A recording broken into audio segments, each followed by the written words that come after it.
Yo, what's good, everybody? It's Jake Breaks MMA, and here we are with the fluke of the night. Kape versus Horiguchi. The Gooch has fallen, but we'll get into that later. We're gonna start the first fight of the card. Let's go down. Let's go down. Shane Collins versus Oteri Danzilovi. That's how I'm gonna say it. But honestly, he looked. It was a pretty close fight. It was a pretty decently close fight throughout. I was kind of surprised by the 30-27 scorecard. I wasn't paying too much attention. I was cooking some Costco chicken and some rice. Shout out Chipotle chicken at Costco. But yeah, Shane Collins did a really good job with the boxing, pressuring against the fence, throwing those body shots. I was pretty impressed with his boxing. I've never seen him fight before, but yeah, three sub attempts too. I mean, he's a pretty good all around fighter. Featherweight. There's going to be a lot of skill in this fight. So this is where I really started to watch. Unfortunately, and just it's 12:47 a.m. right now. Just to show, and like this makes me want to just fucking fall asleep thinking about it. Like the fact that there's this many total strikes is actually fucking ridiculous. Yeah.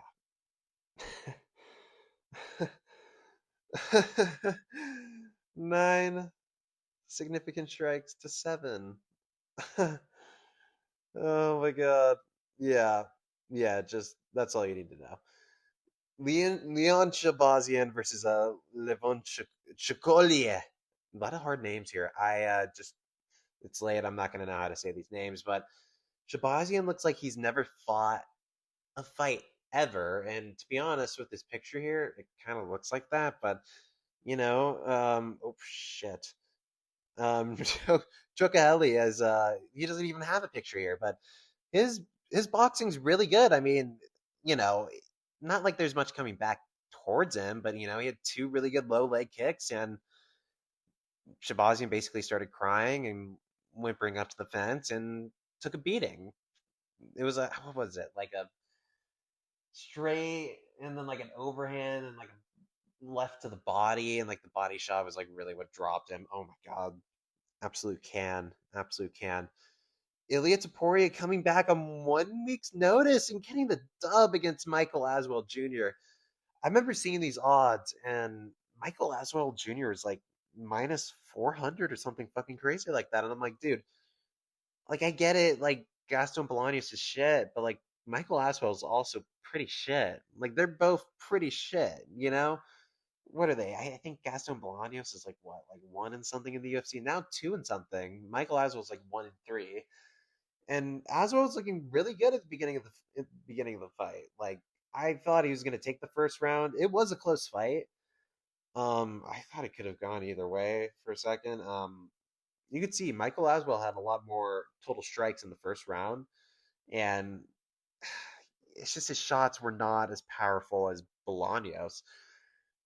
Bolaños had some nice kicks, really nice body kicks, really nice body kicks out the southpaw stance. Really impressed with that. And he started connecting with the hands a bit later on in the fight. 1-2s.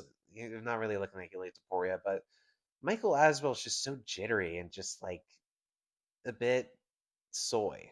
Like I hate to say it, like he's a good fighter. He's a good fighter. Like he was throwing 3-4 punch combinations every single time. I like that, but man, it was just yeah.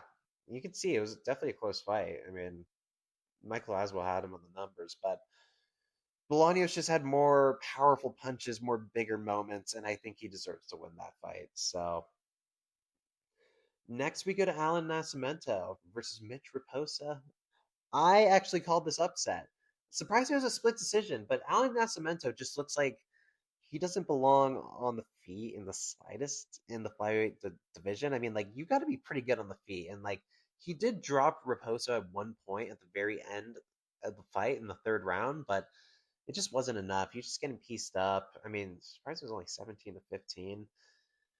Felt like Raposo had more shots landing, more powerful shots, that's for sure. Bloodied up Nascimento in the first round badly. Not badly, but like, pretty visible damage in the first round. Had very fast hands. His 1-2s were so quick. So were his hooks. You can see round two is also close. But again, Raposo's just landing the bigger shots, and Nascimento's pressuring forward, but he's just eating shots. Not great defense.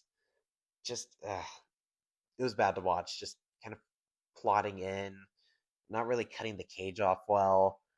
Just kind of being there for the taking, throwing one shot at a time.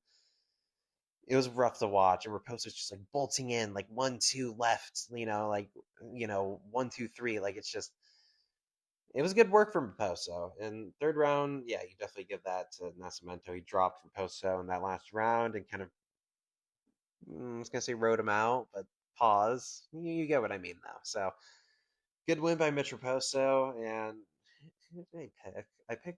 I did pick Aswell, so that's not good. Picked Levon.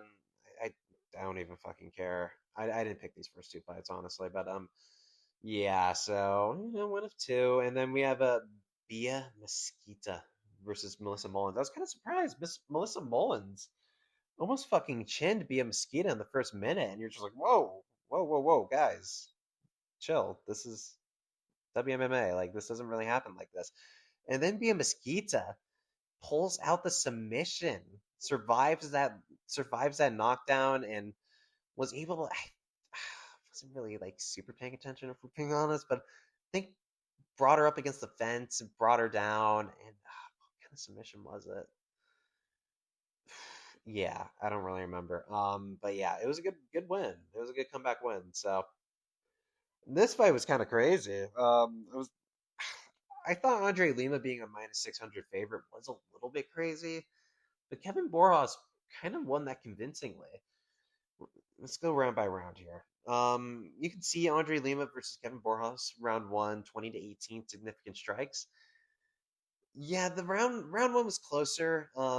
It could have been towards either one. I think it was 30-27 on one or two scorecards. But Lima's just kind of plodding forward, throwing body kicks, throwing kicks, lower, leg kicks.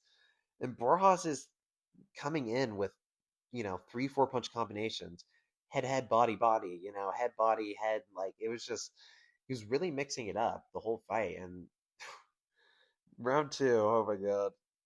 Borjas gets kicked in the balls and he goes down really badly. And he's like, you think the fight's just gonna be over. You're like, oh damn, like Borjas looks like he was in this. Like he could definitely win this. And then he's like on the ground with like 20 seconds left, and you're like, oh god, fight's over. And then like he's like starting to get up, and you're like, is he really gonna continue this? And he's like so obviously in pain.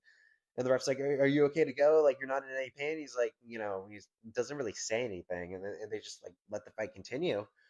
And Borjas came out quick. Came out mad. He threw like I think like a jab and like left, right to the body, and like, dude, he was quick out there. I was kind of surprised. Round three is kind of more the same. It was just kind of the same thing all 3 rounds. Lima did throw some more punches in the third round. Was a little bit more aggressive. Man, I don't know. Just wasn't enough against Borjas. So Borjas just wasn't really getting hit as much. It felt like, but yeah, I was kind of surprised. You didn't think Andre Lima was going to lose this fight, but he did very clearly. Um, this was a good fight. Vinicius Oliveira versus Andre Fili. I think Herb Dean was repping this fight, and Vinicius Oliveira just like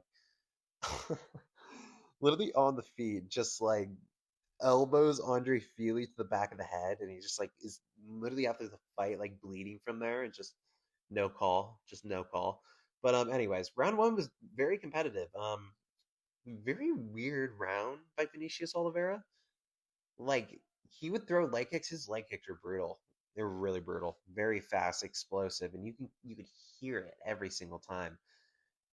But like every time he threw it, it looked like it hurt him really badly. Like looked like his foot was fucked up, and like he was kind of like limping around the cage a lot. It was very weird to see, and he was kind of getting pieced up a lot too in that fight in that first round. And God, Feely's just so like so soy though. I mean, no, Feely's okay. He's a decent fighter, but like, man, when he's getting backed up against the cage and he's just throwing those like 4 hooks there, I forgot what time that was at, and they just all whiff like so short. You're just like, oh, God. not a good sign. But like he was landing his 1-2s very well. Like he was landing on Vinicius Oliveira in that first round, and he hit him with two nasty body kicks. I thought the fight was going to be over. Oliveira was like literally like his face was like he was like in fucking grieving pain badly, and he was like whimpering against the cage, and like he survived that shit though. And just check the second round, dude. Just check it.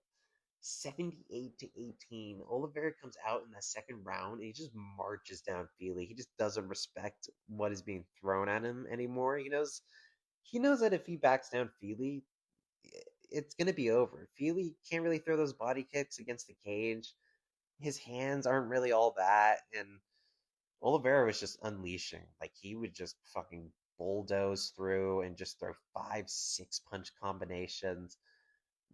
Fucking heavy, heavy shots, dude. These were nasty shots. It was beautiful to see too. Looping shots around the guard, and then he throw an elbow in there on the feet, like a 12-6 elbow, and it's just like, damn, dude, very creative. And I, yeah, it was just basically like an accumulation of a beating in the second round. It wasn't really like one particular knockdown, I'd say. It was just kind of like an accumulation of like, Feely just getting his ass fucking whooped against the cage and not really, doing anything to combat it. And people are online like, oh, why isn't he doing anything to combat it? It's like, dude, he just doesn't have anything against the cage for Oliveira. Oliveira, no, not as big of a weight cut. He's just gonna fucking tank through those shots. He's like he's like an in shape blob. He just eats those shots for breakfast and just marches forward and just keeps throwing, dude. Very good fight to watch. Really enjoyed that fight. This submission was fucking crazy. I guess it's a twister, but like I don't really think it's a twister. I very weird submission here. Melsik Bagdasarian, the guy that got fucking whooped by Gene Silva, and Martizali Magomedov. Very quick fight. Not much striking went down. Dude, you guys got to look at the submission online because like it was fucking nasty.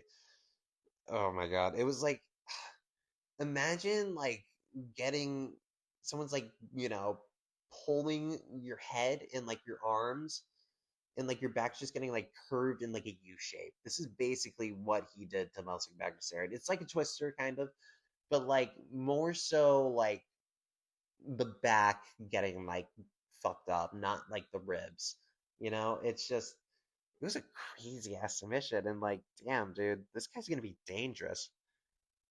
I've never seen a submission like that. I mean, featherweight, dude, that submission was crazy, man. Fuck, I wish I can show it. Oh my gosh, insane. Then we have Blockhead Hyder Emil versus Christian Rodriguez. Christian Rodriguez gets a good bounce back win here, man. Just Hyder Emil, he used to have a granite chin, and then he got chinned once, and then he's getting tagged in this fight, like just 1-2s, like a right hand, literally not even a jab, just a right hand, and like he would just go flying like 10 feet back, five, not 10 feet, but like 5, 6 feet back every time. It's like, ugh, it's not a great look, man. And then hands are down, just blockheading his way through, trying to get towards Christian Rodriguez, not really having any success. Can't believe he had 23 strikes landed. It's kind of insane. Yeah, wow. And then Christian Rodriguez lands a nasty head kick. Nasty, nasty, nasty head kick. And then he brings him to the ground, wraps up a guillotine. And honestly, they could have just called it after he got, the head kick, but they let him get absolutely fucking, they let him go to sleep. I don't know why. There's like, fuck you, Hyder Emil. We don't want you in the UFC anymore. No more chin for you. Go to sleep, buddy. Bye bye. It's just like, Jesus. It was nasty. It's kind of nasty, but like a nasty finish by C Rod. He really needed this win, so it's good to see. Navajo Sterling versus Ion Cutelaba. I'm still not sold on Navajo Sterling. I don't know what it is, but Ian Cutelaba was kind of taking him down at will. That was a little bit concerning, and I know like Cutelaba, like Sterling had good moments on the feet, especially.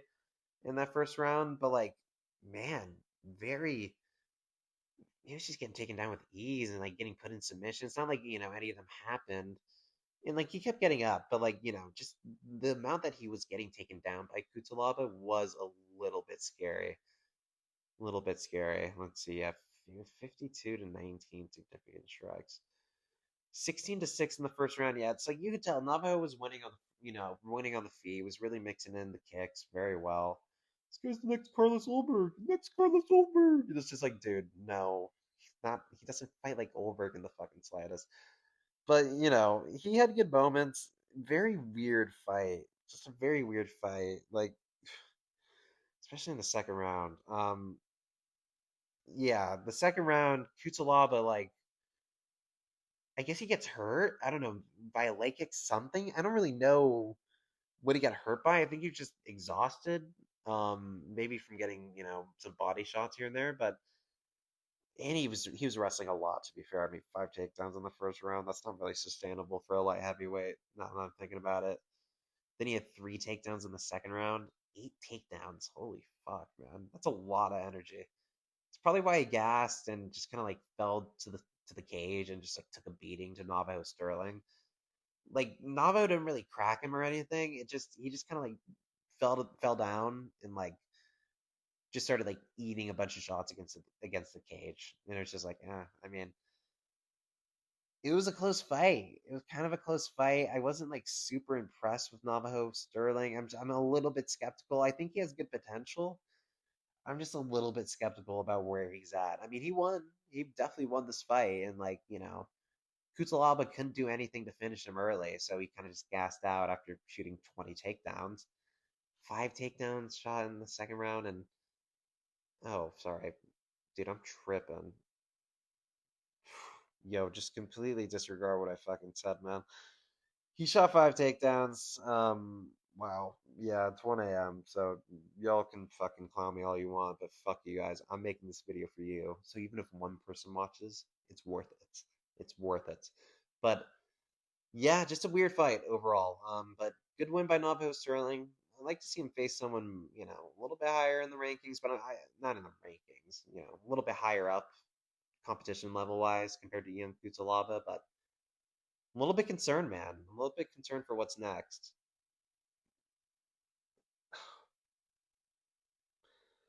The Gooch got fluked. The Gooch got fluked. And it is so, oh my god, man. Oh, it's actually so fucking frustrating, dude. First round, very much a feel out round. Not really much happened. Kyoji Horiguchi did land a takedown with like 30 seconds left, kind of just rode out Kape in that first round. There's like one decent exchange. I'm pretty sure Horiguchi cracked Kape and kind of tried to follow up a little bit. Didn't really get much from it. I would lean that first round towards Horiguchi. Not really much happened though. They're kind of just getting a feel for each other. You can see 8 to 5, significant strikes. Not really much happened, but Horiguchi got that takedown and kind of set up what was going to happen a little bit in the second round. Horiguchi got a takedown. I think he had control for like 2.5 minutes of the round, and he was kind of just piecing him up the whole round too. I mean, 11 to 2 significant strikes when I got back up to the feet. Horiguchi was doing a great job of keeping his range, just staying away from Kape, bolting in. He's so fast. Horiguchi's so fast, and I thought he was going to win this fight when he was winning in the second round. I'm like, damn, he's going to be a tough matchup for Van. He's just so good at being like evasive and like he doesn't get hit very easily. He's so good at darting in, getting his combos off, and getting out. But he started to get a little bit too confident in that third round. But second round, Horiguchi kind of just had control of Kape on the ground, threw some decent shots, threw some decently heavy shots, nothing too crazy. But definitely a Horiguchi round. It's probably 2018 at this point. Some people probably could have added 1919. First round was just boring and close, but yeah, this is where the fluke happened. Yeah, significant strikes, 12 to 8. it wasn't even like that crazy of a fight either. It's just like, oh my god. Like you just want the Gooch to win because you just see Cap coming in with like the most obvious like gyno and steroid use of all time. Just kidding. Totally just kidding. Um don't sue me. But Cap has gyno going on and it's just like let's go Horiguchi, man. Please win. I'd rather see Horiguchi versus Van for some reason. I feel like I'd be more hyped for that, but this is the reason why actually. Cap looked bad. He just looked bad simply still. Like he kind of just got walked down, kind of got dominated for 2.5 rounds, and just kind of fluked a right hand, like a straight, kind of like a looping straight right. I'd say not a straight right, but it was an interesting shot. Clipped Horiguchi.